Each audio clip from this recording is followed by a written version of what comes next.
If you've ever sat at your desk wondering if it's time to peace out of your 9 to 5, these films might just push you over the edge. From office meltdowns to glorious career crashes, here are 10 movies that'll make you want to hand in your resignation, like tomorrow.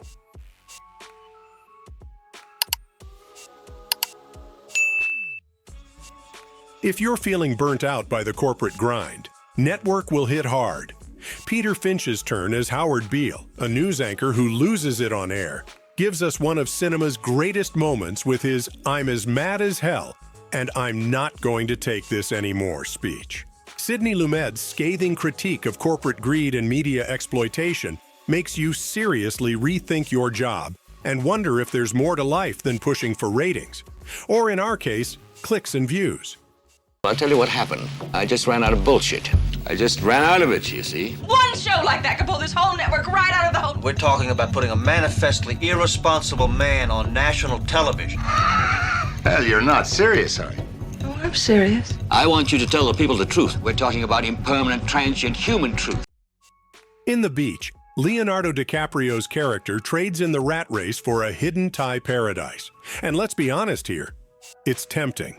Based on Alex Garland's novel, the film captures that need to escape, with DiCaprio's Richard finding an untouched haven far from the daily grind.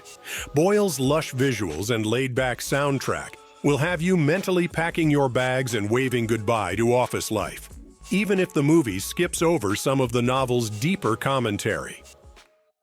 I don't suppose that there's any reason that you should spend time with me. What are you talking about? Just making conversation. Do you have a girlfriend? Why?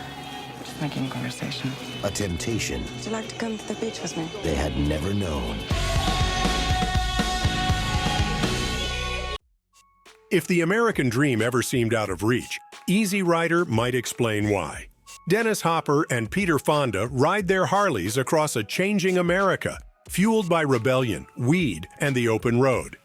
The film captures the 1960s counterculture, where freedom meant ditching the norms and chasing something bigger. After watching them cruise without a care, you might just decide that cubicle life isn't for you anymore. Man, look, I gotta get out of here, man. We got things we want to do, man. Like, I gotta get out of here, man. They got this here, scissor happy beautify America thing going on around here. They're trying to make everybody look like Yul Brynner. Sean Penn's Into the Wild takes the idea of quitting your job to the extreme. Based on the true story of Christopher McCandless, this film follows a man who sells everything, leaves his middle-class life behind, and heads off to live in the Alaskan wilderness. Sure, it's dangerous out there, but McCandless finds a kind of freedom and happiness that no paycheck could ever give him. If you've ever thought about ditching your job for a life of self-reliance and personal growth, this one's got your name written all over it. Think about all this. I like all this. I took the Colorado River all the way down through the Grand Canyon and did rapids.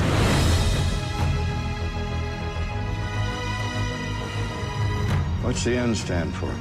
North. Your great Alaskan adventure.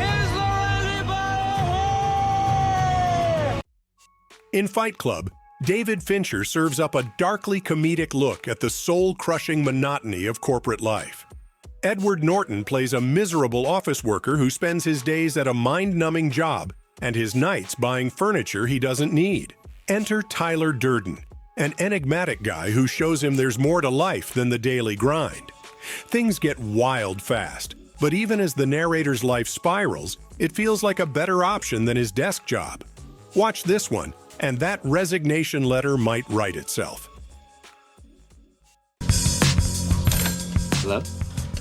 I haven't seen you at any support groups. Found a new one.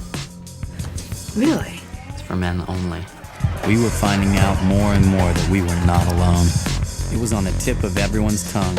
Tyler and I just gave it a name. Gentlemen, welcome to Fight Club. Agnes Varda was a trailblazer in cinema, and The Beaches of Agnes is her joyful tribute to a life spent creating art. In this documentary, she looks back at her incredible career, from her work in the French New Wave to her bold takes on female liberation, war, and beauty standards. It's a celebration of passion, creativity, and a life lived on her own terms. Watch this, and you might just be inspired to swap your 9-to-5 for a life of artistic freedom. It's a dream. Understood them or not. Admired them.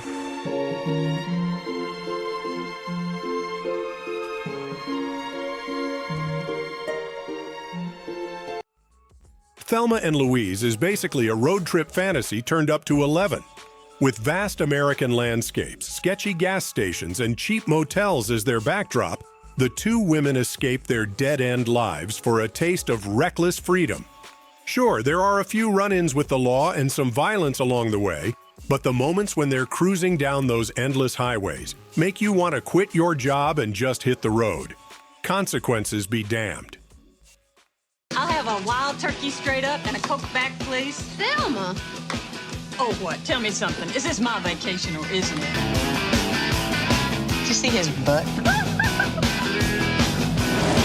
Thelma, have you lost your mind?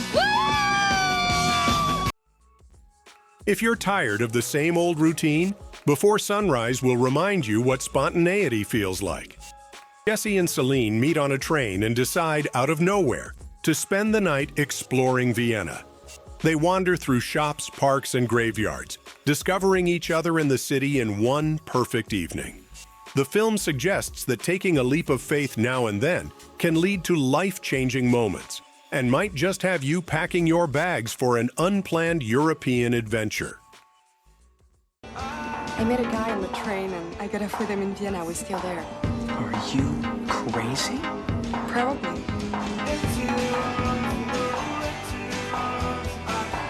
He has beautiful blue eyes, nice pink lips, frizzy hair. I love it. For Walter Mitty, daydreams are his only escape from a dull, gray existence, until one day they aren't. In The Secret Life of Walter Mitty, his search for a missing photo negative sends him on a wild, real-life journey across the globe. From skateboarding through Iceland to mountain climbing, Walter's adventures turn his humdrum life upside down. It's the kind of heartwarming story that'll make you want to throw caution to the wind and start living like every day is an adventure waiting to happen. Look what I found! What's that? Travel journal Dad gave me.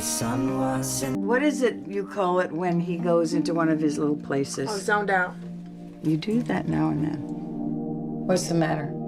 I lost a picture of it. I like mysteries. You should go. Crack the case. In True Romance, Clarence and Alabama don't just fall in love, they fall into a chaotic life on the run. After Clarence kills Alabama's pimp, the two end up with a suitcase full of stolen cocaine and the mob on their tail. But despite the violence and danger, there's something undeniably romantic about their wild anything-goes approach to life.